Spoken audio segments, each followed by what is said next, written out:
Good morning. My name is Lauren Reese, and on behalf of my colleagues at the Wilson Center and our partners at NOAA, UCAR, and the Population Institute, it's my privilege to welcome you to today's discussion on addressing the converging risks of climate, migration, and insecurity in Central America. For those of you joining the Wilson Center for the first time, I'll share a quick word about us. The Wilson Center is a think tank mandated by the U.S. Congress to bridge policy, practice, and research. As a living memorial to President Wilson, who was the only president to have a PhD.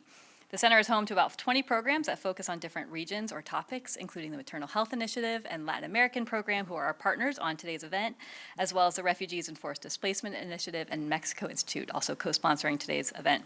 Together, we cover every corner of the globe and today's most pressing issues. The program I direct, the Environmental Change and Security Program, works to connect issues at the intersection of environment, natural resources, population dynamics, and security to foreign policy and international development. In 2017, the Wilson Center launched a partnership with NOAA and the University Corporation for Atmospheric Research to improve predictive capabilities for the security risks posed by climate change. You've likely heard climate change referred to as a threat multiplier or a risk multiplier. That framing, originally introduced about 15 years ago by folks like Sherry Goodman, has really taken root in policy and research advancements in the intervening years. Today, we see it reflected in the Biden administration's executive and legislative actions. NATO has recognized that climate change will increase risks to security and has called for a fundamental transformation of its own approach to defense and security as a result. The UN Climate Security Mechanism is working to help the UN system address climate-related security risks more systematically. At the root of all this progress is a fundamental question. How do we adapt our decision-making, how we assess risk, how we identify the kinds of investments and interventions that can be more effective in a world marked by a changing climate? How can we better organize ourselves, develop new muscle memory within and across governments, communities, multilateral institutions, civil society, and the private sector to mitigate climate security risks? Because just as real as the risk to human security and international stability that climate change poses are the opportunities to respond in ways that build a community's overall resilience, that strengthen the capacity of society and local institutions to address underlying sources of insecurity, and that invest in the ability of government and society to work together to adapt and respond to change. So working with NOAA and UCAR and with the co-leadership of Sherry Goodman and Roger Polwardy, we have spent the last handful of years diving into specific country and regional case studies to better understand how we build that connective tissue that allows us to better anticipate the specific pathways that climate risks will take in a given context and identify entry points for action. Through that work, we identified 4 dynamic components that regularly interact with climate change in both predictable and unpredictable ways. The first 3 components that emerged in our analyses of Pakistan, the Horn of Africa, and the Caribbean were the existing physical and natural systems vulnerabilities in a given place, the political and social stability context, and transboundary and regional dynamics. Through a focus on the COFA states and the Pacific, we recognize the importance of including a 4th component, which we call the scales of decision-making. Through the scales of decision-making, we recognize that each of the other 3 dynamic components and responses to them impact governance, not government, but governance at all levels. A focus on the scales of decision-making underscores the importance of finding actionable and impactful entry points. Not every problem is a nail waiting to be hit by a hammer. We need to use all of the tools. We need international level collaboration in some cases, and in others we need state or municipal action, and in nearly every case we need to engage in some way at the local level to understand the perceptions of those most at risk and the capacities they have or need for resilience. Most recently, we explored this by applying our framework to the climate, migration, and insecurity connections in the northern Central American countries of Guatemala, Honduras, and El Salvador. We brought together a diverse set of actors from government, civil society, NGOs, subject matter experts, and multilateral institutions in a series of workshops to develop an interdisciplinary deep dive analysis using the predictive capabilities approach. We've summarized the key takeaways from those workshops in a new report that you'll find linked to on the event page. Let me take an opportunity here to thank Cynthia Brady for her leadership of those workshops and helping to produce the report. For a lot of reasons, not least among them, the Biden administration's prioritization of the region. North America or Northern Central America has been the subject of a number of recent reports on climate migration and insecurity that spotlight many of the key issues that emerged in our workshops. But in particular, applying the framework we've developed has allowed us to do a few key things. It allowed us to bring into focus issues that are often overlooked in climate responses and security responses, but can be key to building climate resilience. It allows us to see who is left behind, who is empowered, who can enable change, to get at issues of identity and intersectionality, and avoid making assumptions about who has access to power and information. You'll hear more about this from our panelists and Kathleen Mogelgaard in her opening remarks. The framework also allows us to see and grapple with the non-linearity of these issues. It's not enough to overlay climate vulnerability and insecurity, for example. We need analyses and decision-making processes that allow us to better understand the dynamic interaction that occurs between climate, insecurity, migration, and how responses to them and how responses in and of themselves create their own dynamics. And importantly, this approach allows us to overcome the disconnect we so often see between those who are working in specific regional contexts and those who are working on topics related to climate and security at a global and cross-regional level. So we are very pleased for the opportunity to host this panel of experts. I want to thank our partners at NOAA and UCAR and the Population Institute for their support of today's event, and to the Ford Foundation and the Open Society Foundation, whose support is helping the Wilson Center with the Latin American program's leadership to deepen our research and engagement in the region and amplify the important work being done. And now it's my privilege to introduce Kathleen Mogelgaard for opening remarks. Kathleen is the president and CEO of Population Institute, where she leads the organization's efforts to promote deeper understanding of linkages among issues that are critical for sustainable development, including population dynamics, reproductive rights, gender, climate change, and food security.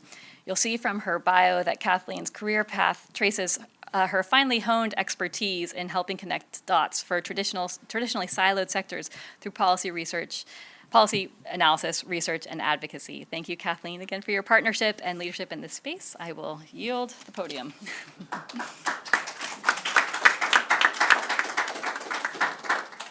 Thank you so much, Lauren, and good morning, everyone. I'm Kathleen Mogelgaard. I'm the president of the Population Institute. Many thanks to the Wilson Center for organizing today's event, and to NOAA and the University Corporation for Atmospheric Research for partnering with the Population Institute to bring us together today. I am really excited for today's conversation and grateful to the Wilson Center for continuing to do what you do so well, convening conversations that bridge sectors, explore intersections, and examine their implications for holistic, responsive policies and programs.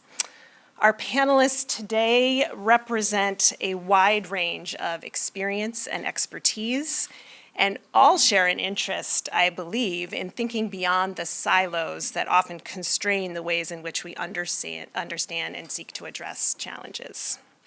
At the Population Institute, these approaches are at the core of what we aim to do. We are committed to analyzing trends at the population level, particularly trends around demographic change, gender equity, and sexual and reproductive health and rights.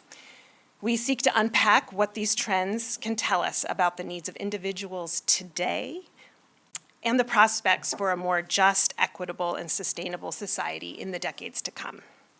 In recent years, as the general public and the U.S. government has turned greater and greater attention to the root causes of migration from Central America, we felt that an exploration of population trends, gender equity, and reproductive health and rights could add value to ongoing policy discussions. Indeed, we recognize that the status, health, and well-being of women and girls are intimately connected to many of the issues that are commonly discussed as being the root causes of migration: climate change impacts, food insecurity, economic insecurity, crime and violence, and demographic pressures. The lives of women and girls are really deeply interwoven in all of these issues. We were delighted to partner with two of our panelists today, Araceli and Angel, and others, to produce a report that more deeply explores these relationships in the context of migration from the region, and craft recommendations for how efforts to address root causes can be strengthened with these relationships in mind. These are just pieces of the bigger picture we'll be exploring today, and again, I'm excited to get the conversation started. A key part of what we are tasked with, I think, or rather what you all are tasked with today, is to reflect on intersections at the social, physical, and ecological trends, and to think critically about how those interactions can shape our future in the decades to come. This, of course, requires evidence-based analysis and long-term thinking. And these are two things that are very often difficult to pair with policy conversations that are so often consumed by the fierce urgency of now. But I think this is a terrific group to take on this task and to help guide us through how we can more effectively tackle these challenges. Thank you all for being here, and I'm really looking forward to the conversation. Thank you. Thank you, Kathleen.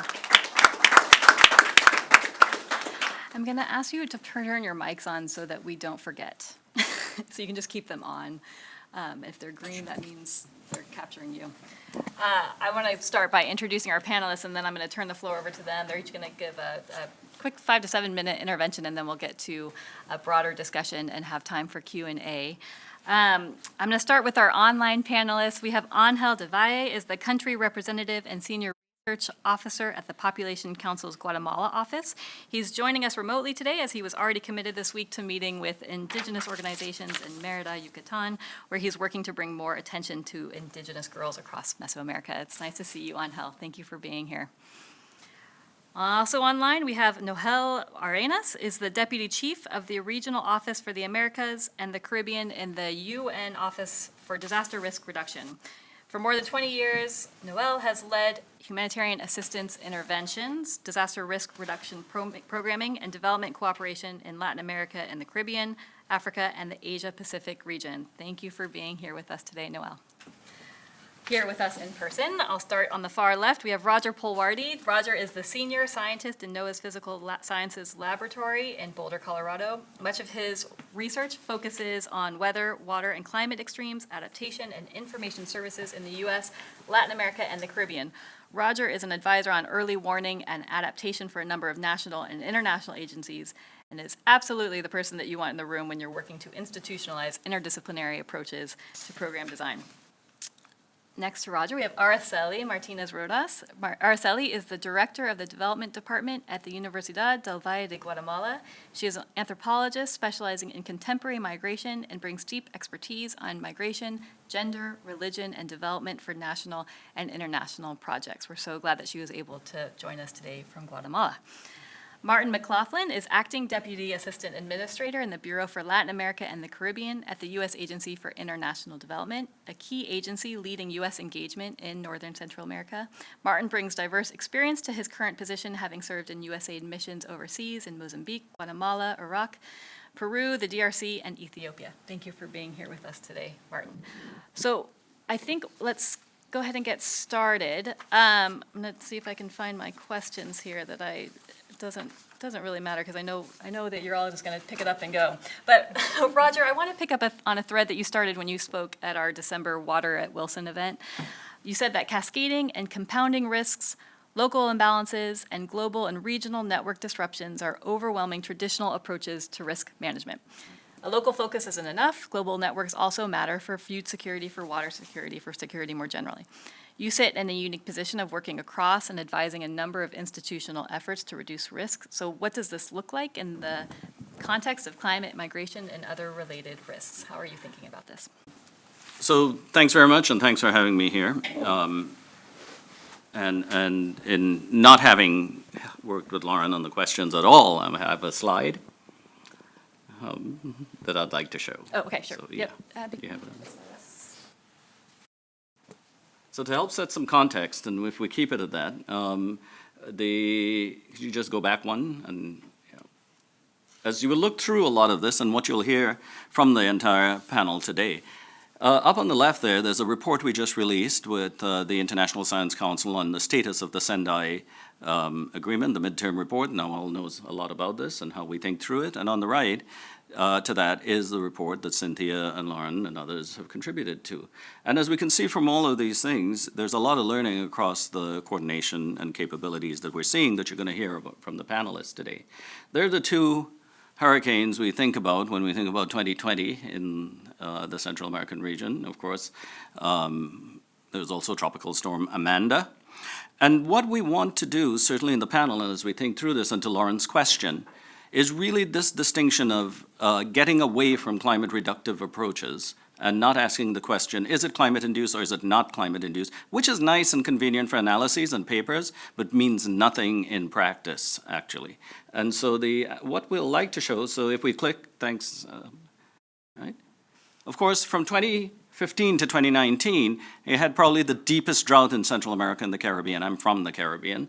And this actually induced a whole lot of issues surrounding food security. But one of the things we want to get at as we think through these, of course, is the issue, next slide, of the fact, as Lauren was saying, we're in the realm of complex and compounding cascading hazards. Now, people say that, we use that, it's become a popular phrase, but what do you do with it other than throwing one's hands up at the complexity?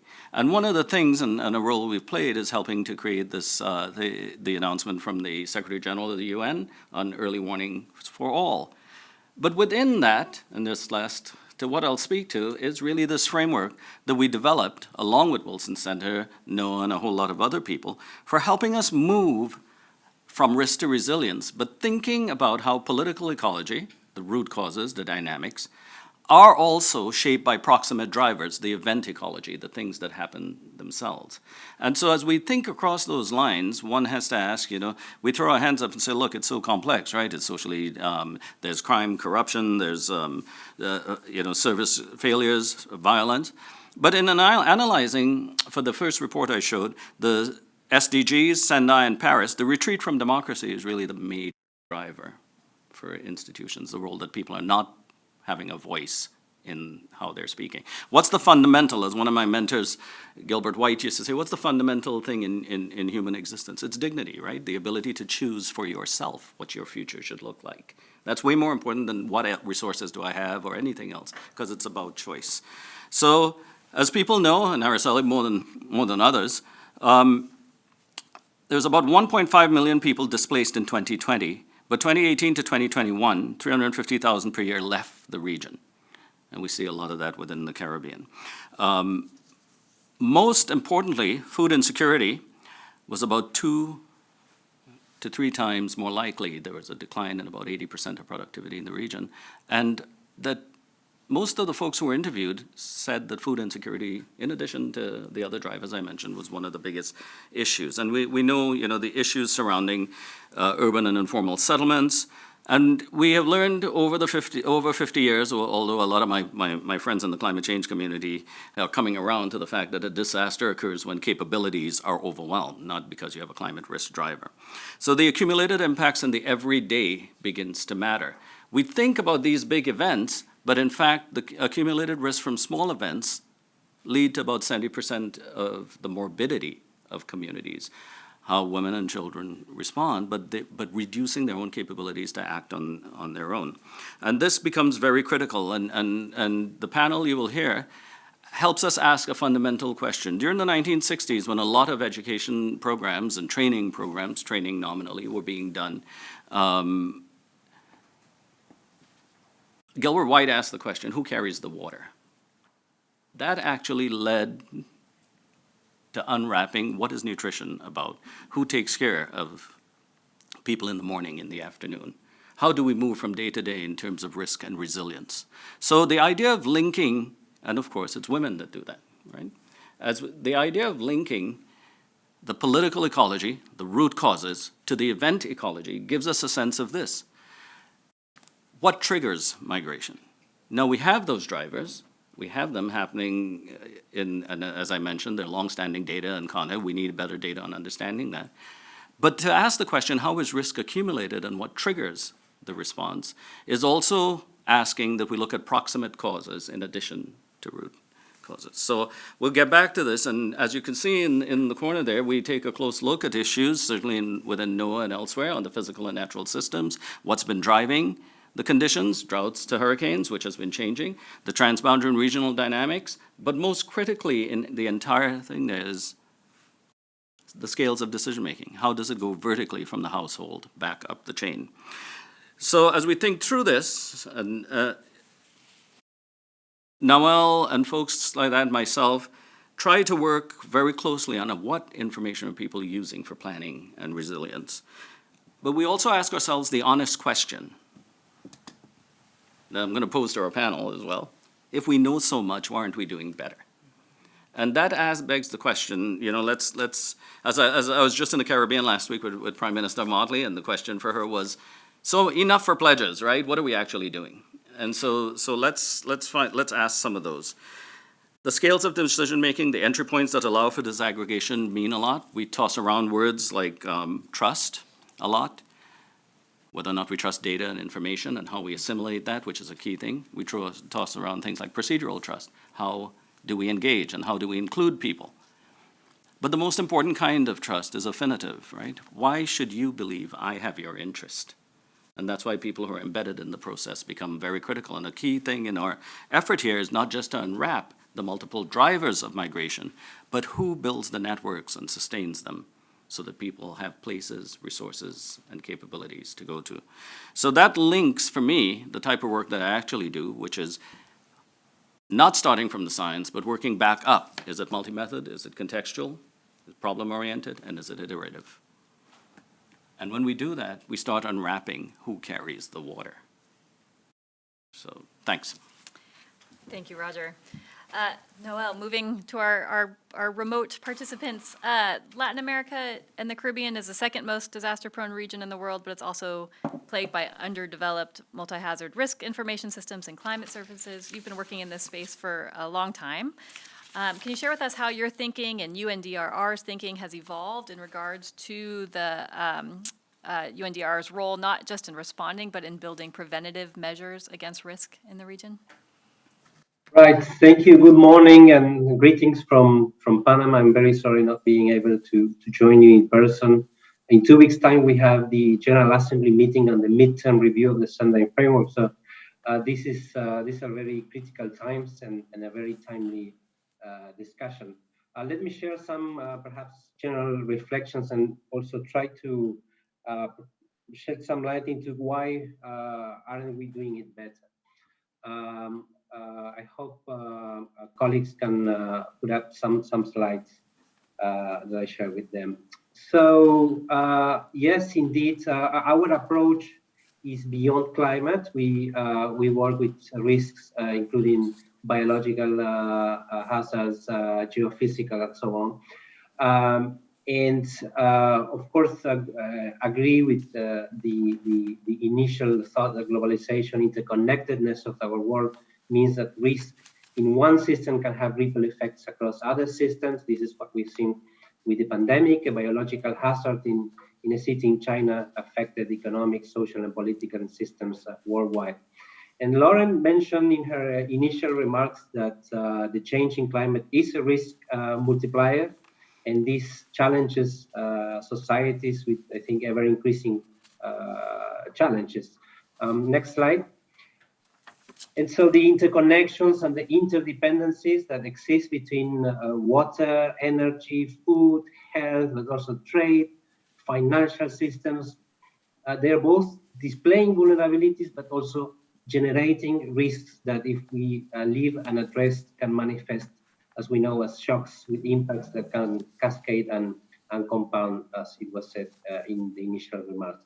And these consequences, of course, as we know, include human mobility. We are this year marking the 25th anniversary of Hurricane Mitch.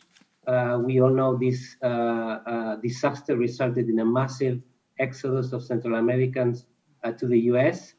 I'm not sure now, but before the conflict in Ukraine, disasters surpassed conflict as the number one cause of displacement. In 2020, we had 4.5 million people disaster displaced in the Americas alone, and more recently have 1 million at least displaced by ETA and IOTA, which happened in the midst of a pandemic. And our region, Latin America, has been the hardest hit region in terms of impacts to employment. So these linkages between climate, poverty, violence, hunger, of course, create impacts that push people to move. But what does it mean in terms of decision making, in terms of in terms of policy decisions and financial priorities. I think we are in, yes, slide 3.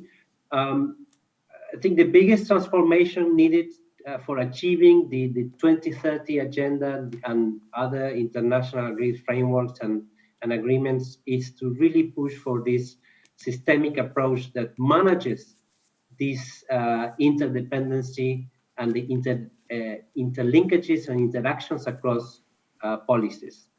We need to shift then the priorities to promote this policy governance at all levels and overcome silos. We've seen since the onset of the pandemic an increased understanding of the importance of transdisciplinary, intersectoral, and multi-scale coordination, but there are still a lot of challenges. We're still seeing siloed disaster risk reduction agencies and policies that continue to limit risk-informed decision-making. So this is one of the responses of why aren't we doing it better. We need to move from disaster risk reduction as a sector to disaster risk reduction as an outcome of all sectors, understanding that systemic problems cannot be addressed with isolated measures. So this complexity and this non-linearity requires comprehensive approaches. Anticipating, preventing, and addressing risk must be part of every decision and every policy and budget. Next slide. And I think Roger touched upon briefly something that I like to reflect upon a little bit further. Next, we need to better understand the vulnerability and the exposure aspects of the risk equation. Next, please. So this, Roger alluded to the aspect of dignity, right? Understanding risk must encompass aspects of justice, aspects of social cohesion, aspects of human rights, and the Sunday framework is very clear, expressing that reducing risk is a whole of society, whole of sector approach, and we must be people-centered. Next, please. And that disasters are not, we shouldn't keep on focusing on the events, but focusing on the decisions that result in disasters. And these decisions that put people in situations of vulnerability, that expose people. So this is why we say, I keep on repeating that disasters are non-natural. So before finalizing, perhaps a couple of additional ideas of why we are not doing it better. And Roger mentioned early warning systems. Well, according to the midterm review and consultation of the Sunday framework, in nearly all countries, marginalized groups are often excluded from early warning and post-disaster recovery. Marginal groups, I'm talking about women, children, persons living with disabilities, indigenous populations, ethnic and linguistic minorities. Take Guatemala. There's 24 languages. What are we doing to make sure that the right information reaches everyone? Another important point that we need to consider is that despite very clear increases in direct and indirect economic impacts of disasters, investments in disaster risk reduction remain highly inadequate. It's only 0.5% of the ODA. 0.5% is the calculation of disaster risk reduction investments from 2010 to 2019. So we keep focused on reactive measures, including in terms of global financing. Reactive measures such as contingency funds, insurance, catastrophe funds, but the investment in addressing the underlying drivers of risk is highly inadequate. And to finalize, I think it's good that we remember that disaster risk is a social construct, it's a function of incomplete and unsustainable development process. So reducing risk and enhancing resilience should be the central components of safeguarding and human existence and security. Thank you. Thank you, Noel. We'll come back to you in just a few minutes. I got to note that the online participants are having a harder time hearing us in the room, so just when we speak into the mics, we'll just keep them a little bit closer. Araceli, over to you. This is a big focus of yours, sort of the transdisciplinary research, the focus on different local contexts and how we piece them together, what this means for migration and human mobility. Can you share with us some of your research and what you found in your studies? Thank you. Can you hear me? Yes. Okay. Yeah. Okay. Online. I think it's better. Hope.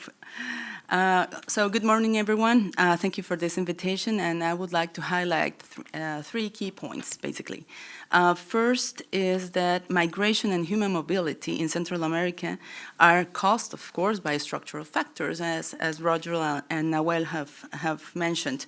And the most recent IOM data for 2017, that's the most recent for Guatemala, indicates that people move internally and internationally in search for employment or better income, to flee from direct violence caused by gangs, criminal organizations, and extractive projects, and gender-based violence, such as domestic violence and feminicides occurring in households and communities. This also applies to El Salvador and Honduras and Nicaragua, but these motives are shaped by a structural framework in which four macro drivers or triggers interact. First, the neoliberal policies that were implemented since the 1990s have diminished the capacity of the state to comply with its responsibility to provide basic services such as health, education, and social protection, and create development conditions due to the low public investment. And this is where Roger's concept of capability engages. Second, the consequences of the internal armed conflict have not been addressed, and the peace accords signed in 1996 have not been accomplished. We still have a debt towards the population, towards society, from the state. Third, the structural racism and structural violence maintain big portions of population in exclusion and inequality, especially those in rural areas from indigenous origin and women. So this engages with how investment is being localized in certain areas that are more interesting for the state and others are not. And fourth, the incapacity of the state to face the climate change effects, such as droughts and flooding on vulnerable populations, and implement prevention, management, and recovery measures for persons and livelihoods. And I'll be speaking more of this in this intervention. And all this occurs in a challenging context in which justice institutions are losing credibility, human rights defenders and journalists are being persecuted, and in Guatemala right now we're facing a daunting and uncertain upcoming general election. So for us it's a very challenging context. Second, if there is no structural change in the Central American countries, migrants will keep moving towards better scenarios. They will keep coming to the US and Canada. That's a fact. According to IOM and the United Nations data, the migrant stock from Central America has been increasing steadily since the 1990s, especially in the three northern countries, Guatemala, Salvador, and Honduras. This means that remittances have been increasing as well, meaning more dependence on migration for the countries at macro and community levels. We can observe the increase of the percentage of the gross domestic product represented by remittances in all three countries. For example, just to show, Guatemala had 10% in 2018, and last year it was 19%, so practically doubled. Honduras had 20.2 in 2018, and last year 27%. El Salvador had a similar pattern, from 17% in 2018 to 23.8 last year. So remittances are a way to obtain household income and capitalize small businesses. They are a survival strategy, and of course they stimulate local economies. Despite migration restrictions, border security measures, and the risks associated with irregular migration, people will keep moving because there are much higher possibilities of economic growth and progress outside. Nothing in our countries compares to the attraction of migrating and being able to work steadily, to send remittances home and buy their dreams. This is more significant to rural and indigenous women who perceive better working conditions in the US and achieve economic autonomy to feed their children and take care of their parents and siblings, although they face much higher risks en route, such as rape, trafficking, and other types of abuse. Thus, the more securitization and criminalization there is for migrants and their travel, the more mafias and trafficking cartels benefit from irregular migrants. And the travel becomes more and more expensive and deadly. In this scenario, it's the responsibility of states of origin, of transit, and destiny to find regular and secure ways to migrate with a human security and human rights perspective, but also to find development ways to allow for people deciding not to migrate. Development is choosing not to migrate. Otherwise, irregular migration will continue either individually in family units or in the forms of caravans, like the most recent one from Tapachula last weekend. And coyotes and illegal networks will keep their businesses flourishing while states profit from migrants, either with their cheap and flexible labor or with the remittances. And third and last, forced mobility demands local investment and social protection programs, but particularly on women and girls. Given this context scenario, we can talk about forced mobility because multiple and structural causes force people to move, even though they might desire and decide to do so.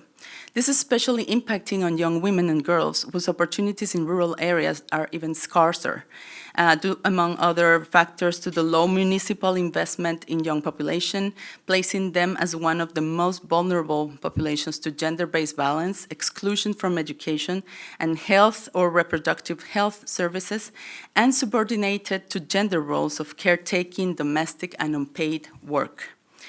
These conditions exclude them from higher education and economic opportunities and drive them to insecure, underpaid, and low-skilled jobs in urban centers.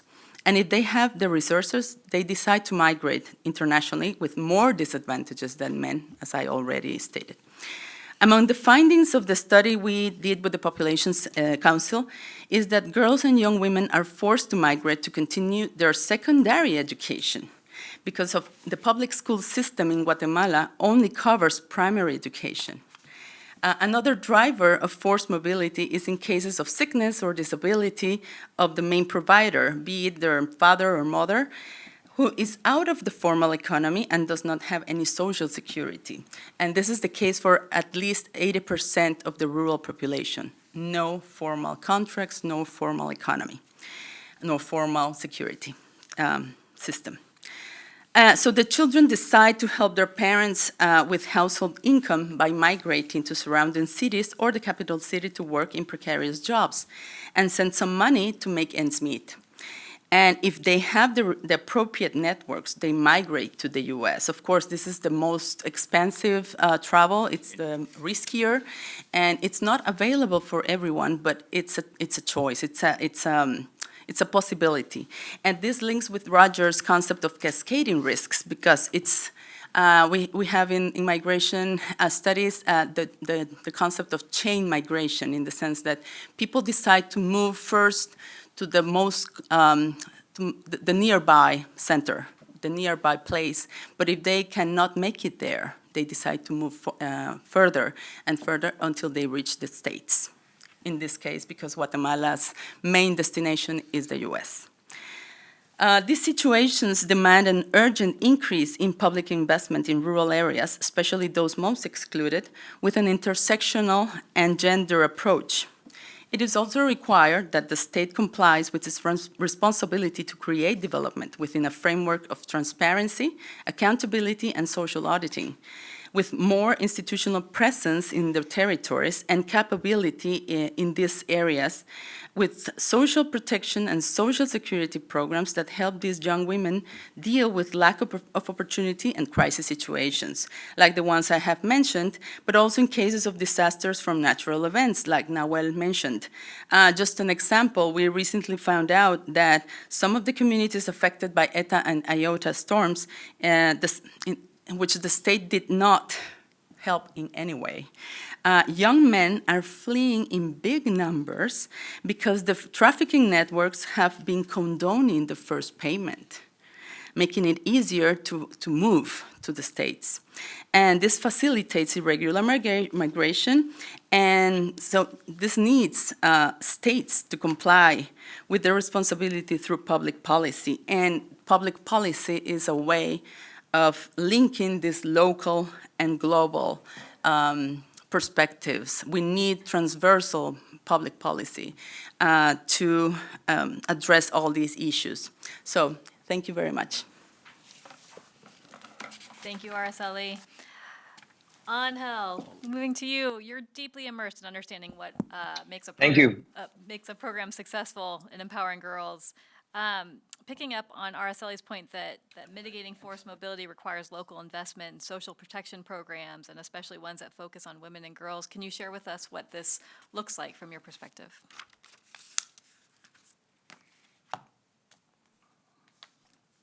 Yes, thank you. So I'm happy to go after Araceli, Dr. Araceli Martinez, because she raised the connections between insecurity and corruption and the lack of investment, of committed investment from the government perspective to intentionally fix exclusion, which I think is a mindset that's still lacking from an overall perspective. So in the Invisible Threats report that we were happy to contribute to the Population Institute, and Kathleen's leadership brings attention to the numerous factors that drive migration in Guatemala, particularly in the indigenous context and particularly for adolescent girls. And I'm gonna go back to a couple of the arguments that we've heard earlier, particularly around capabilities being overwhelmed.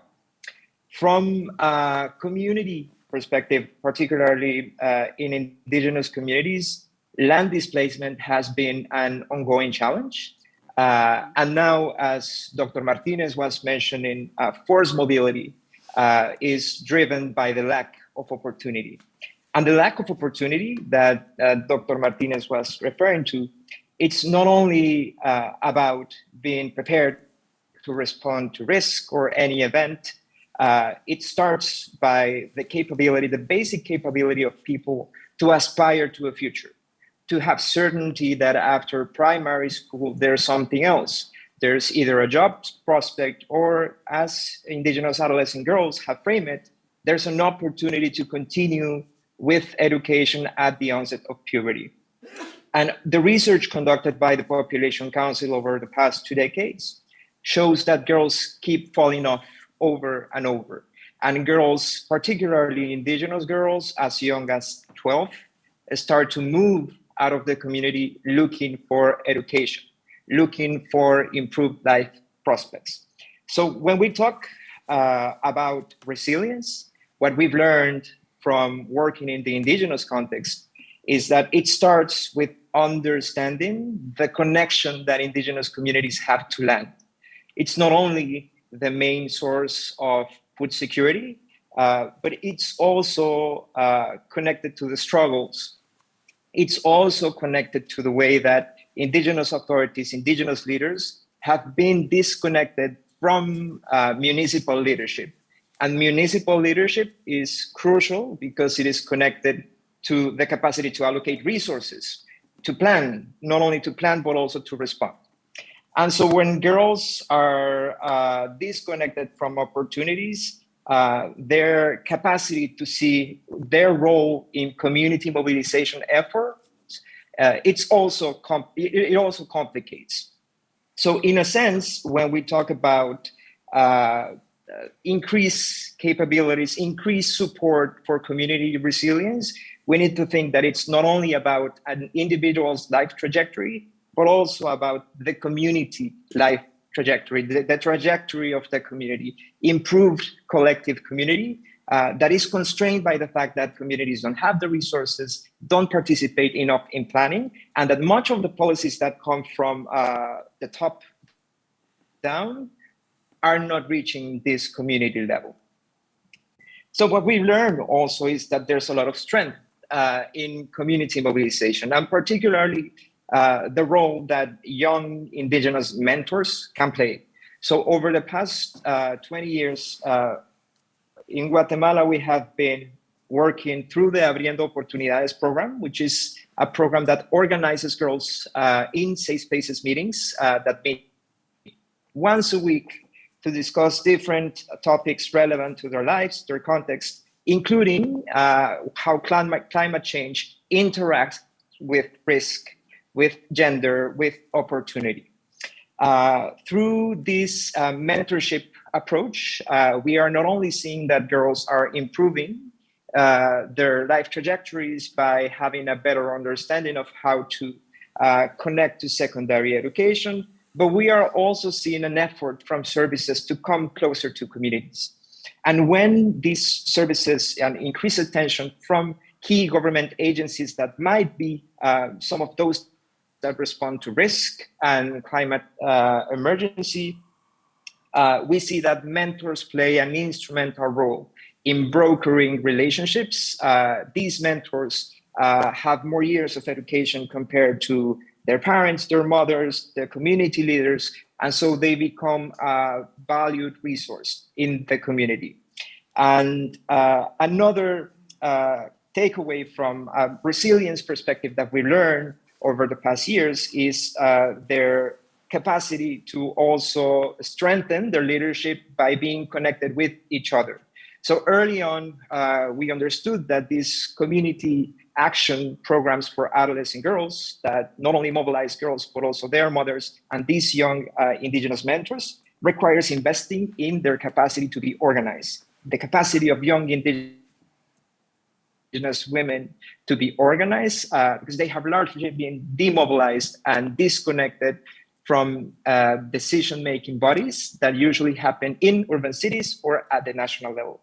By investing in improving their capacities to be better organized, these young indigenous women quickly develop an interest in land, and not only in land, so not only to fix exclusion of women in land tenure trends, in the gender norms that disproportionately affect adolescent girls, but we also see that there's an increased interest in learning from the indigenous knowledge that has been disrupted by the formal education institutions. That is often not considered when thinking about resilience. We also see an improved understanding in how food security can be better addressed and what's the role of this young indigenous mentor in improving food security, not only for their families, but also for the community, and also an obvious connection to their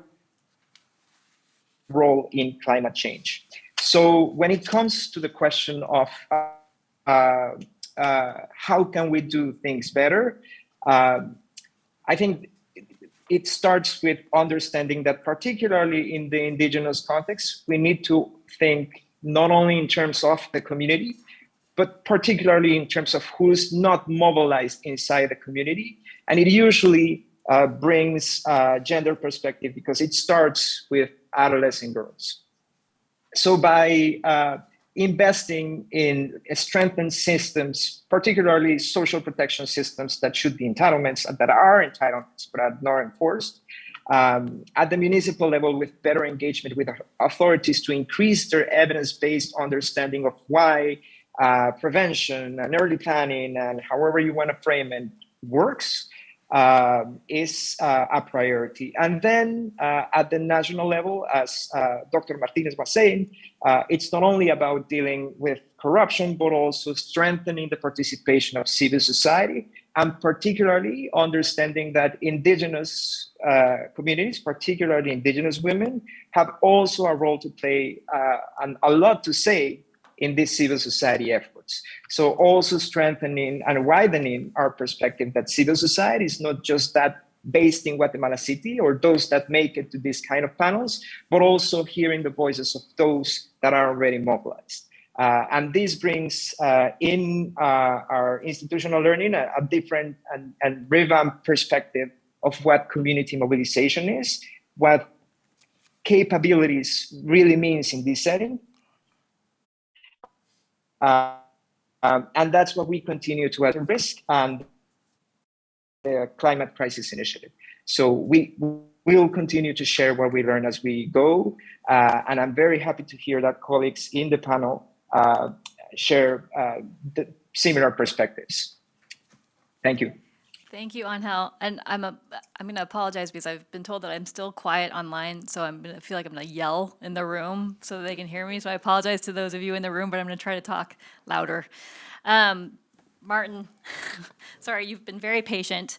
But obviously this is a priority region for the administration. This is a priority set of issues. It's something that USAID is very engaged on. I'd love to hear from you on how what you've heard today aligns with USAID's efforts and the broader administration's efforts in the region, and what kind of work you've taken on. Yeah, thank you very much, Lauren, and thanks to the Wilson Center for organizing this. This is an extremely important and timely topic for the United States government and for USAID. Really, all of the issues here, right? Climate change, citizen security, migration, and they are linked, as we've heard from the other experts today. So I'm sure the people around the room and online have access to a lot of information, but I'll just share a few pieces here that we had pulled together. So for instance, according to the Climate Change Vulnerability Index, 61% of Latin American and Caribbean countries rank poorly in their level of adaptation readiness. So governments aren't ready, and that would include the United States, I think. But clearly there are many governments in the region who are poorly prepared to deal with climate change. And of course, the preparedness gets lower and lower as you get to smaller communities and more marginalized communities, as we've heard. On average, about 1.7% of gross domestic product is lost each year in the Latin American region due to climate-related disasters. And so that's a real loss, and that loss often affects farmers and rural communities and people with informal small businesses more than it affects larger businesses. And we have seen, for instance, in Honduras, where we collect data wherever we work, but in Honduras in particular, we've seen a tight correlation between migration and drought and crop failure. Now, that's not terribly surprising, I imagine, but it's important to document it, and it's important to inform our decision-making, right? Because we spend U.S. taxpayer dollars, hopefully based on data and not based on like hunches or intuition. Now, so what do we do? And as Roger was saying, and I like the sort of the way of framing the thought, that these are complex, cascading, and what was the third? Compounding. Bad, yeah. 3 letters instead of 3 words. Yeah, and so what do you do when things are so complicated and compounding and cascading? Well, it's difficult. So we do a few things which I'll try to cover here. So number one is we try to help communities mitigate risk, and I believe it was Noel who alluded to the fact that, well, we do a whole lot on risk mitigation, and probably, well, actually we don't do that much, but we do something on risk mitigation, but we should do more on disaster risk reduction. I'll try to touch on that too. Engage on policy and private investment. Support local solutions. Also support integrated or holistic solutions. Focus on food security. And finally, improve our organizational culture. So let's see, mitigating risks. USAID is working together with the Guatemalan Ministry of Agriculture on catastrophic insurance program. which will insure tens of thousands of smallholder farmers in Guatemala, and which would help in the instance of extreme weather events. And so what it is until we do more in the area of disaster risk reduction, and frankly, farming has always been a risky business. I grew up working on a farm, and even before global climate change, there's always been a risk of floods, droughts, pests, and losing your crops. And so this, that sort of intervention is always going to be important for a farmer, and especially farmers who don't have access to insurance.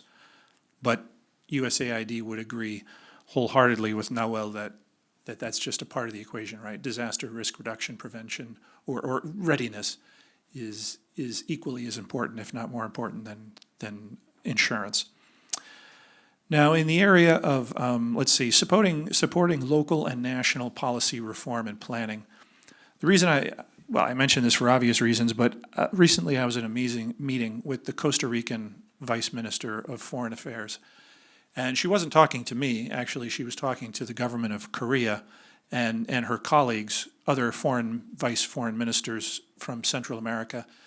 And she said the most important problem for Costa Rica right now is global climate change. And I was struck by that, right? You don't hear vice ministers. If it was a minister of environment, sure, maybe.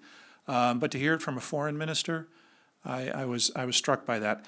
And so whereas the United States government, where we do see countries who are willing to prioritize global climate change, well, that's where we want to engage.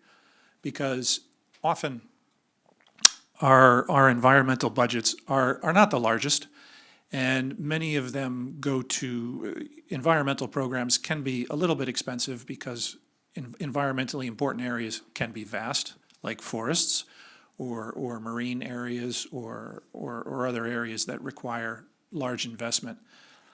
But where you have a government that's willing to work on an issue like climate change, then with small amounts of money, a few $100,000, $1 million, not so much, frankly, you can have impact on those governments' policies, whether it be risk reduction, readiness, improved governance, programs for vulnerable populations. So that's something that's extremely valuable to the United States.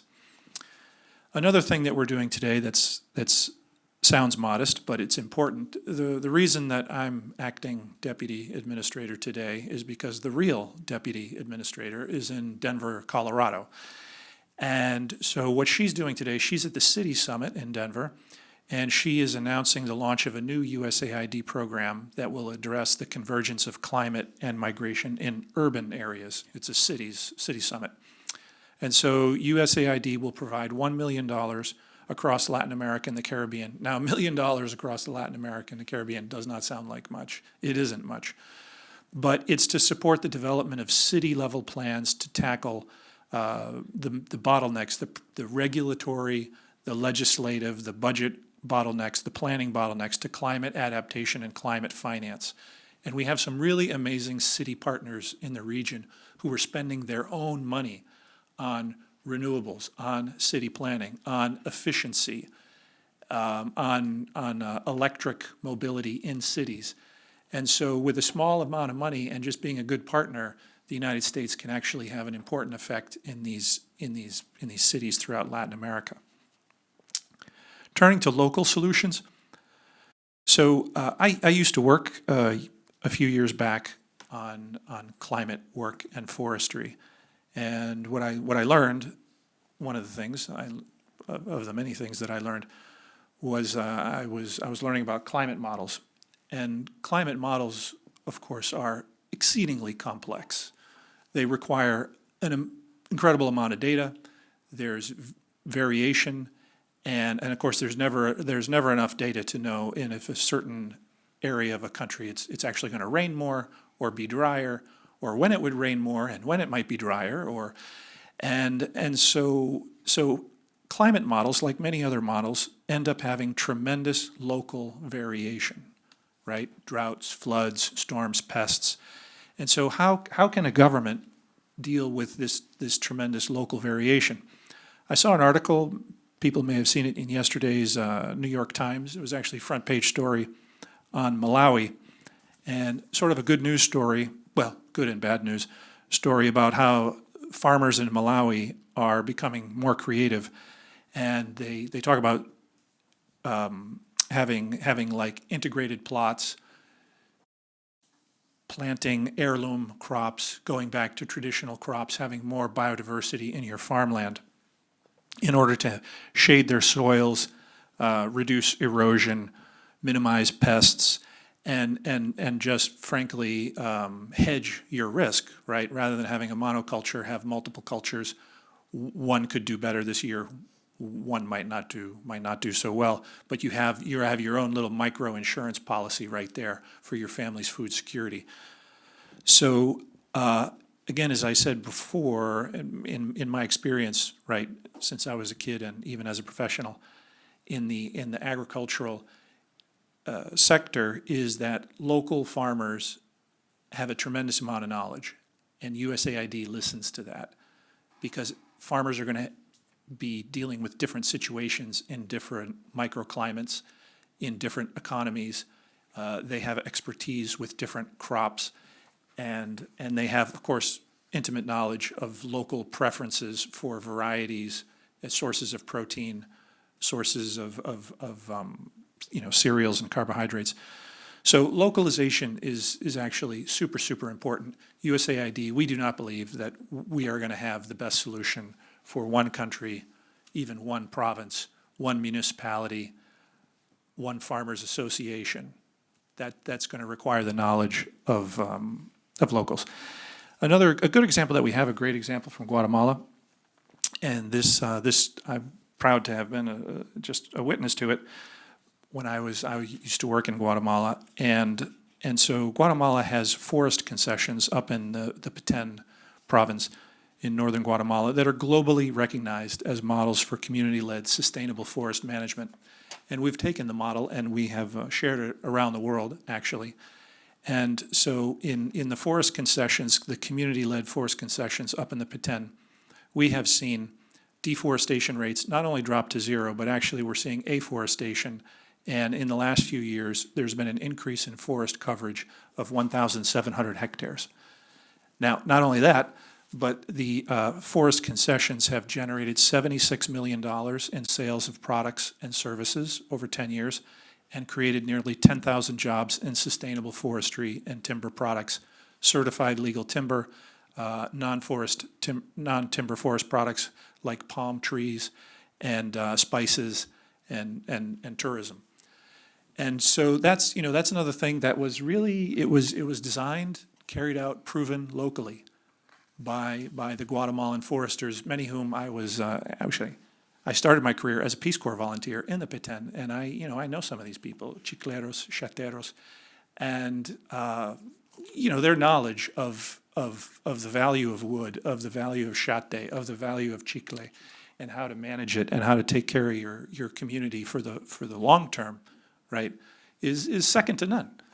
And so for us to partner with them and to support them through financial investment it's intelligent, is what it is. Water. Roger mentioned water, and so one other example I want to share is in El Salvador. Let's see, IUCN found a not surprising finding that 8 out of 10 rural households, girls and women are responsible for carrying the water. And of course, girls and women are more vulnerable to sexual violence, sexual assault. And so what we have done is we have a new activity to address water scarcity, which comes from deforestation and land degradation, also affects food scarcity. It leads to intercommunal conflict between people who are in conflict over the water or the soil. And then, of course, sexual violence, coercion for transactional sex in order to have access to the water, which you need for your family.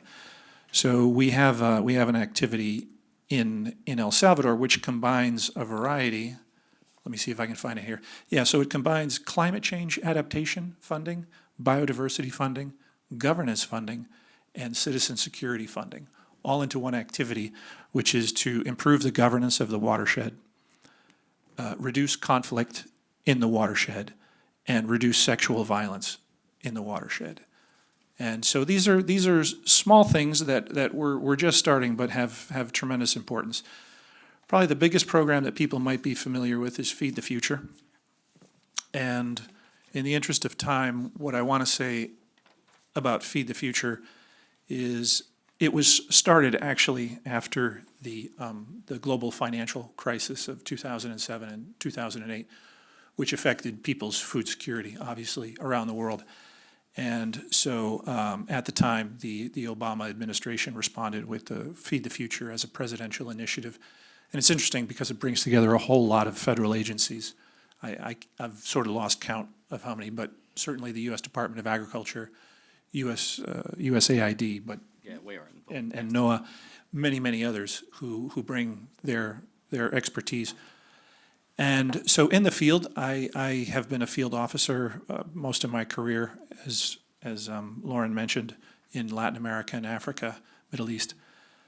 What I have seen is certain food security solutions, and in my professional experience, is as you look at it, of course, what leads to food insecurity could be a lack of food, but it also could be a lack of income.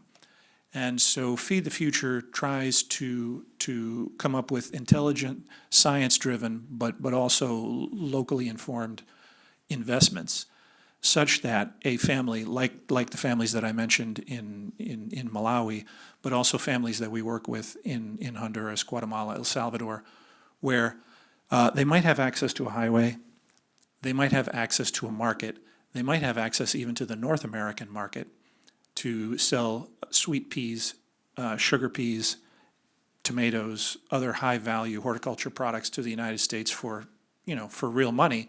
And with that money, you can send your child to school, you can put an addition on your house, you can improve your well or whatever you want to do. But then again, you are exposed, depending on the size of your monoculture there, you're exposed to market changes, you have one crop for a certain weather and climatic situation. And so in other circumstances, you would want to have more diverse, but they could be potentially less valuable for the market crops.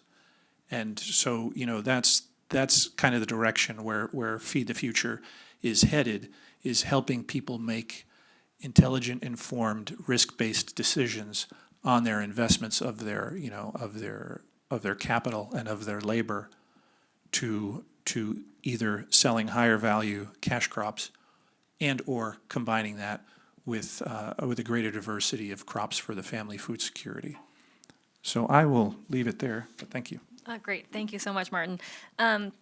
Before we get to the questions in the room and the online questions, I wanted to give the panel an opportunity to respond to, reflect, ask a question among yourselves, as you've all been working in this space and coming at it from different perspectives. If there's anything that struck you that you want to comment on, and it's okay if you don't, but I just want to give you the opportunity.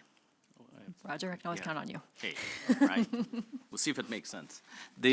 So I wanted to build on something key in the region I grew up in that Araceli was mentioning, which is, of course, the notion that remittances matter. And in fact, migration is actually about labor. And from that standpoint, as we talk about how we link events to the political ecology, to root causes, one of the things Mercy Corps is doing is actually looking at forecast-based financing. You saw the storms intensifying before they got there. You saw multi-year droughts. But how forecast-based approaches are not just risk-based. I'd worked on the Caribbean Catastrophic Risk Insurance Facility, but how remittances might be best targeted ahead of events. Now, that's a compensatory, that's proactive. I make a distinction between being proactive and prospective. Proactive can mean how do we respond to an impending event versus being prospective? How do we not let new risks arise? And in that setting, one approach to applying remittances is actually linked to a forecast. Yeah, so they've been piloting, right, a project to have there be incentives to send remittances before Yes, a and disaster targeted, occurs, yes, right? So yeah. that people have the funds in place to be able to, Yep. yeah, And that's it's great. and it's not simply risk spreading in the insurance sense. Right, right. It's actually targeted to resilience. Yeah, no, that's great. Thanks. Does anybody else want to chime in before I go to the questions? Okay. All right. I perhaps just say that very, very quickly that also leads to, I think we need to do a better job working with the social protection mechanisms. We keep on saying that, but we don't really narrow it down to complete, for instance, interoperability of data or just exchange of data to better map vulnerability. Yep. I think this is an area that we need to do more over. Yeah, please. Yeah, just to react to Roger's statement, it's a very interesting thing to think about remittances ahead of the disaster. It can be a way to, to address the catastrophe, but I think that we keep on using remittances to substitute the state's responsibility. And in this case, the state's responsibility should be in preventing and in addressing the actual disaster. And of course, in the social protection needed so that these people have a livelihood after the disaster, so, and they do not migrate. So yeah, it's a two-way thinking. But that's why we make the distinction between being proactive, which is just how might something happen, and being prospective, which is really more about sustainability. Right. Great. Okay. Thank you. Okay, so I'm going to open it up to questions. I think we'll take a couple in the room, and then there's a handful of questions that have come in online. So I'd like to start by taking a couple in the room. So if you would like to ask a question, please raise your hand, and then when I call on you, if you'll find the mic closest to you, push the button so that it's green, share your name, affiliation, and then get to the question. We'll start with you in the back. Good morning. My name is Corey Welch. I'm the advocacy director at the Guatemala Human Rights Commission. Something that we do a lot of work on, we work with human rights defenders, a lot of indigenous communities, a lot of land defenders, and we're seeing the role that land conflict plays and has played for honestly the last 500 years in displacing communities and being one of the main drivers of migration. And so I just wanted to ask what you all think is the role of legal solutions, specifically land titling programs, in combating climate change and addressing land conflict as one of these major drivers. Great question. Do we have another one in the room? Please. Yeah, hello. My name is Aldo Simon. I'm an Italian liaison officer, but I'm speaking in my personal capacity here. So I was actually positively surprised to see that we identified many of the root causes of migration and insecurity, and also many solutions to that. My big question is, who is we? Because I believe that every speaker in the panel had a different nuance for that word. And in complex cascading and compounding risk situation where we need holistic solution, we really need to understand who is we, and if there are some actors that are more appropriate for some solutions and some actors that maybe should stand back and not doing anything about other solutions that could backfire. So my big question is, who is we? Great question. Good question. Okay, does anybody on the panel want to take up the question about land tenure and sort of legal mechanisms around formalizing? Might be outside of the scope, but Mention something when they're done, okay. and I'm sure Araceli knows it. Araceli, do you have a comment to make on that? Okay, about land conflicts. It's a very complex thing because it's historically a conflict, actually. I mean, since the colony, a Spanish colony, we have been having populations being excluded from land. And this is a trend that still survives today. I mean, most of the marginalized populations are set or settled in the worst parts of land.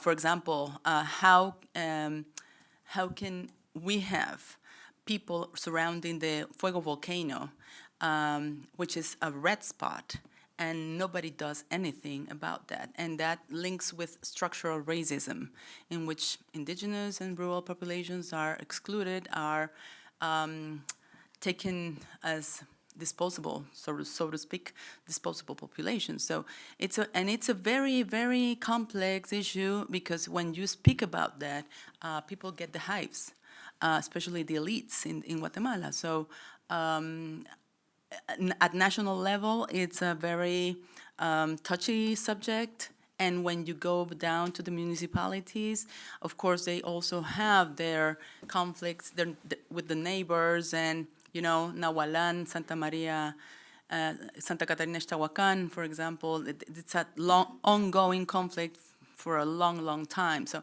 yeah, how can we do that? Addressing the other question, it's a complex thing too, because it involves synergies and alliances between private sector, between government, local and national, and academics, and NGOs and civil society organizations. So how can we, as a general society actors, and it also involves religious actors. It's religious actors are very key key actors in every solution that we plan. So there's no answer or direct answer for that. I don't know if maybe Angel or Nahuel or Roger or Martin. Quick want to- shot. Yeah. So the question on land, of course, becomes very critical. Yes. Oh, sorry. Go ahead. sorry. Let him go first. Yeah. Okay, Go ahead. Angel, we're Angel, going go over first. to you. Yeah. Okay, thank you. No, just to quickly add to the role of titling programs, I think those are crucial for three reasons. First, they are directly connected to the peace accords in Guatemala, and it's an ongoing that we just need to deliver on. Second, it allows people to have certainty over their futures. What's driving food insecurity, and particularly for families after COVID, after the pandemic, that are severely under pressure for multiple reasons, is that they are having to move because of this uncertainty. And there, in this mechanism of the role of land titling programs, there's also this indigenous perspective to bring attention to, that there's also an element of community collectiveness, and that there are also models that are not just going to be my property, but also the portions of land that can be collectively allocated to communities, not because it makes sense, not only because it makes sense, but because, as Martin was pointing out, it has governance implications that will lead to improved outcomes across the table. And the third one is gender. We keep bringing up attention to, as women in particular have more certainty that they can have a say over land and their titles and land tenure and their territories, there's going to be increased community mobilization. And that will eventually lead to increased resilience. So I just wanted to commend that point, because that's something that we were missing. And it's a structural, ongoing effort that we should pay more attention to. Thank you, Angel. Yeah, so in that context, it builds on something Angel and Araceli said. In terms of land tenure, what we've seen as we've tried to define protected areas, as in the scientific sense and so on, is a confusion between privatization of land and titles of land and public holdings of land and common property of land, which is closer to what Angel was talking about in terms of governance. A lot of folks confuse common property with public access, with a free-for-all, when it is in fact which communities have right and access to the resources in a particular place and responsibilities for managing them. There are exclusionary processes that take place. So I just didn't want us to get into the issue of land tenure as something that is either public or private. But a long history of Eleanor Ostrom's work around the world and elsewhere, the partnerships we have, everything from lobster fishing down to the Caribbean, actually are collectively engaged. But where Araceli's initial point comes in, as in who has the responsibility to ensuring that those rights and partnerships are in fact grounded in accountability is the state. And so I do want to make sure that we take up Angel's point, or remember it, in that it's not always public or private. But in fact, there's a long history of collectively common property managed resources over time. And I'll give you one quick instance. We talked about Hurricane Mitch. The largest number of mortalities for Hurricane Fifi, which occurred, really damaged sounding storm called Fifi, in 1974 in that region, killed 8,000 people who were first displaced by the banana companies to the side of the hills. That's actually how most of them died. So where people live and their sense of place matters a great deal, but that sense of place is also collectively defined. So I do want to not just get us lost in, is it privatization or public holdings? Thank you. Yeah, Martin. Thank you. Yeah, so land titling, obviously, it's key, and USAID has engaged in this around the world, but in the case of Guatemala for a long time, and mostly tied to the implementation of the peace accords, right? Our focus early on was basically just peace and security. But the example that I gave you up in the Petén of the forest concessions, some of those are indigenous, communally held, communally governed forest properties, operations that you want to call them. And then others are private. And a lot of the most important, some of the work that we have done there with those forest concessions has been on like forest management, timber management, sort of technical things. But a lot of what we've done, and maybe the most important contribution we've made, is to support them on land titling and governance, and you have to submit like forest extraction plans and stuff like that. Otherwise, the government could take away your forest concession and say, well, you're not in compliance with the National Forestry Regulation, so. You could imagine, right? And so, yeah, that question is absolutely critical. To the question of who is we, probably one of the more successful and proud partnerships that USAID has had in Guatemala is with La Universidad del Valle. And that was one of the first things that I learned there, a program called Edumaya. And the investment that we made in Edumaya was made exactly for the peace accords. And it had to do with, you could say, ethnic dignity, as Roger said, is to allow historically marginalized ethnic groups just have the dignity of education. And so together with Del Valle, who's we? Well, USAID was not going to give a university education to Mayan students. We don't do that. But we found somebody who could, and in that case it was Universidad del Valle.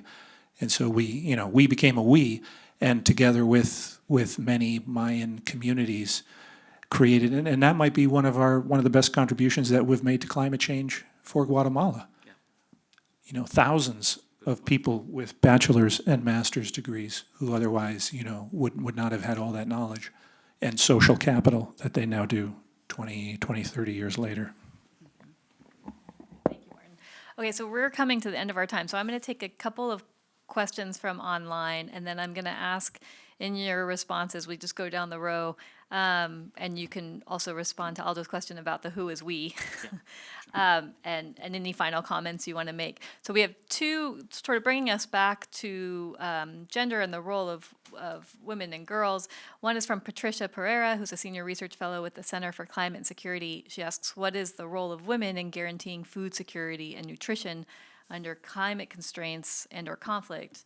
And how does insecurity affect different genders, which is a much bigger question. So maybe take a piece of that. Dr. Patrick Imbert from the University of Ottawa asks, what about voluntary family planning and access to contraceptives as part of the paradigm for giving means to girls and women in Guatemala to have access to education and a better economic life locally? Is that an element to consider? So I think, Angel, if it's okay with you, I'll start with you. Yes, thank you.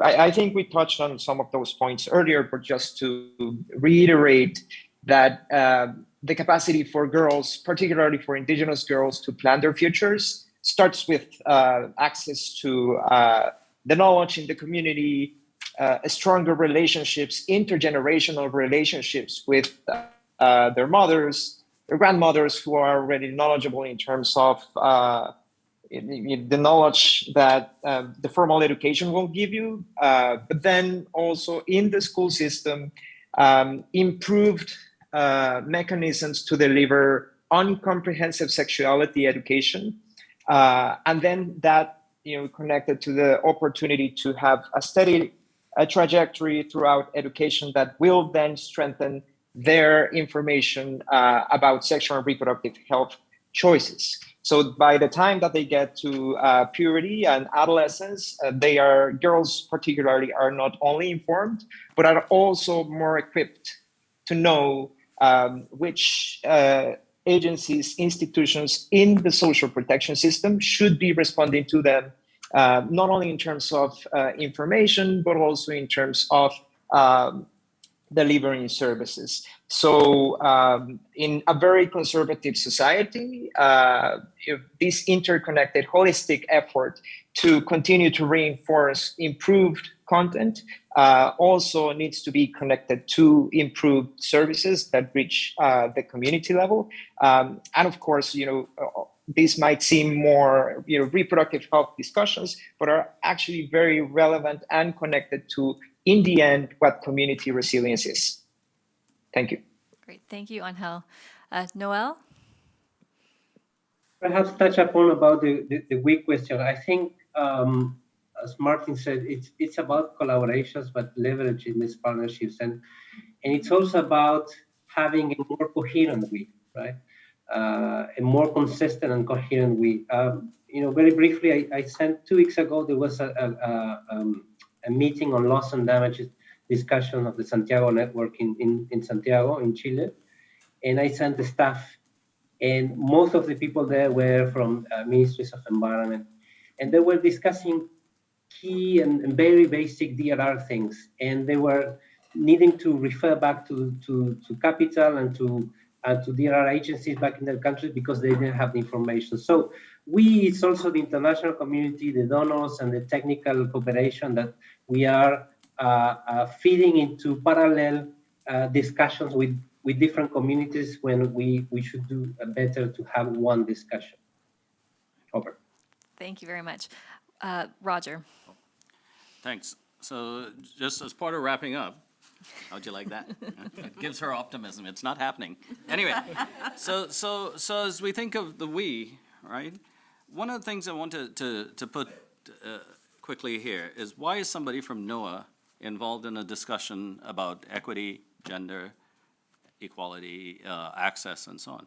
And the main reason is a question we ask in this project, which is, what is the role and when and how should foresight matter? Because everything we're saying promises some outcome.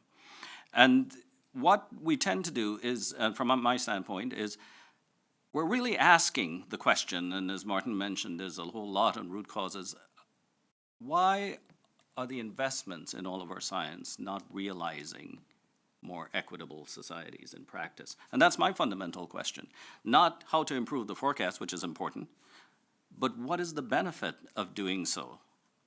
And to that extent, if we think about who the we is, or the we are, Noel picks it exactly right. There's a vertical governance, right? Not just down to the last mile, but up from the last mile on the issues that Araceli raised on the partnerships at regional, local, national levels.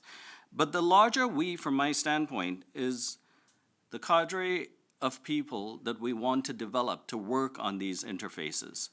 The we is who is to do it. That's the major point. We know the institutions, we know these networks, and what I mean by transdisciplinary goes back to Harold Laswell in the late 90s.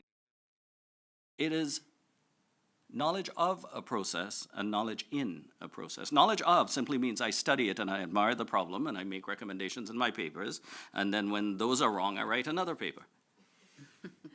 Knowledge in the process means I take the risk on the ground. And what you're seeing here with a few of the folks, and I'll end here, are transdisciplinary people on the call who make that link between knowledge and a knowledge of a process. On the ground, that is what's needed. That's why the education of women, and particularly young girls, is necessary. To make one other point, and this is Nawal's point, local is extremely important, but local is increasingly globally networked. And so from the standpoint of information systems, they have to be territorial as well, not just local, right? Because you saw that hurricane traverse over 3 countries. When we had the explosion of a volcano in St. Vincent in the Caribbean in 2020, one of the major impacts was the fact that the dust landed on the PV cells in Barbados and shut down power.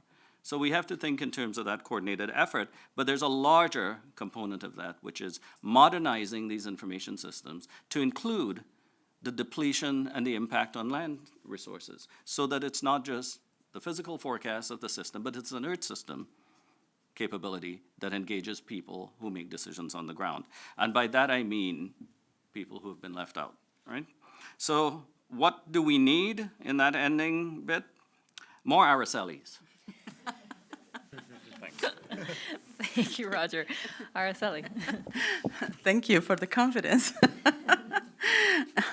I just wanted to draw on Angel and Roger comments. Yeah, thank you. Yeah. I just wanted to follow up on an idea that on what Angel was talking about, and of course the role of women is so important. It's so relevant, especially in our conservative society. Angel mentioned we are a very religious country, and that is posing a challenge for example, sexual education, integral sexual education, and reproductive rights. Girls are not informed. There's no talk about sexuality or whatever. That's why we have more and more girls from 10 to 14 being pregnant. This year, the number has increased this year. So this is a very challenging situation, and we need not only those programs, of course they are so important, but also we need programs on alternative masculinities. We are forgetting about the men in these programs. We need to bring back this conversation with men too.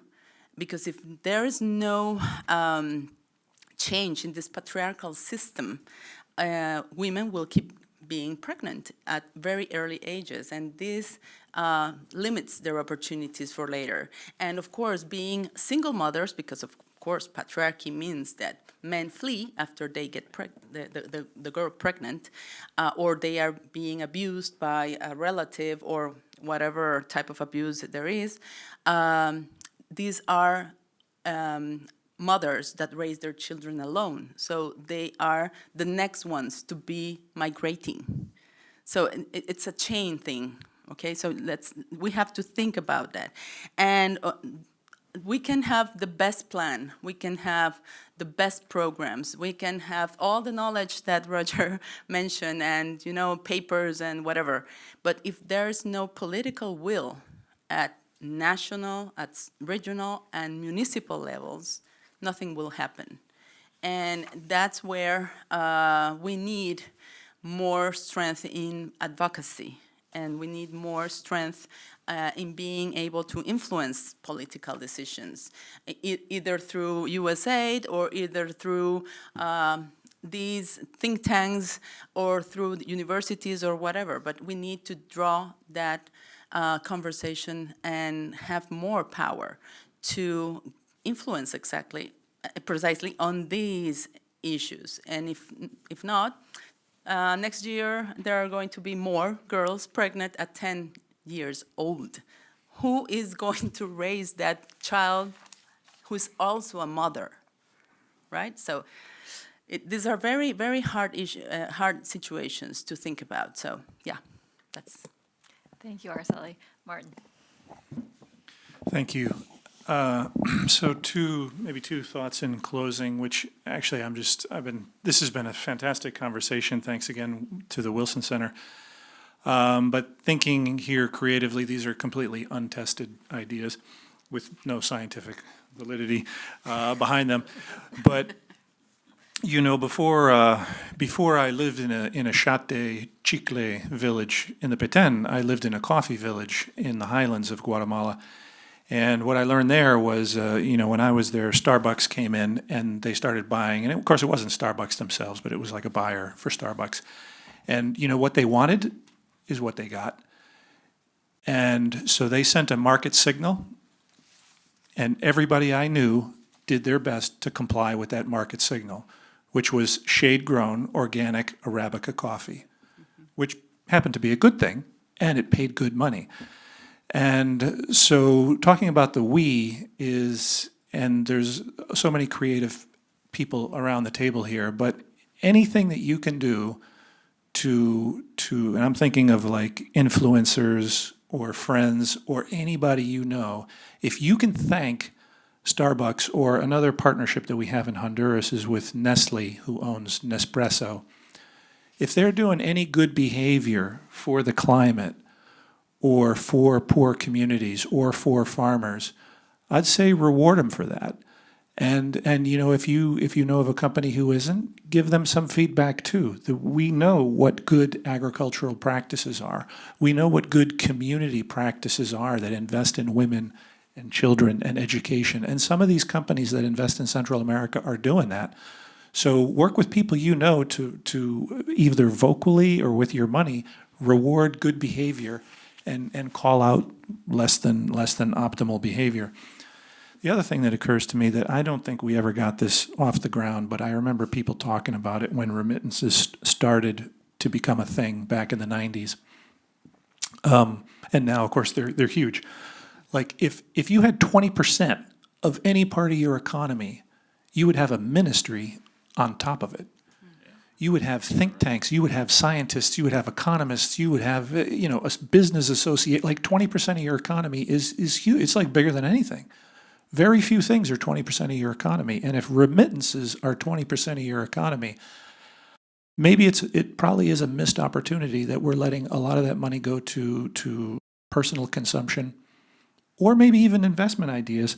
Some of those ideas are probably very good ideas with remittances. Some of those consumption ideas are very necessary and very good, but there's probably missed opportunities there for us to work on education around remittances, where, just again, thinking out loud here, is if we could provide information to people, say that if your family invests in this, it's a safer investment because you have what's like future-proofed your farm, your small business against climate change.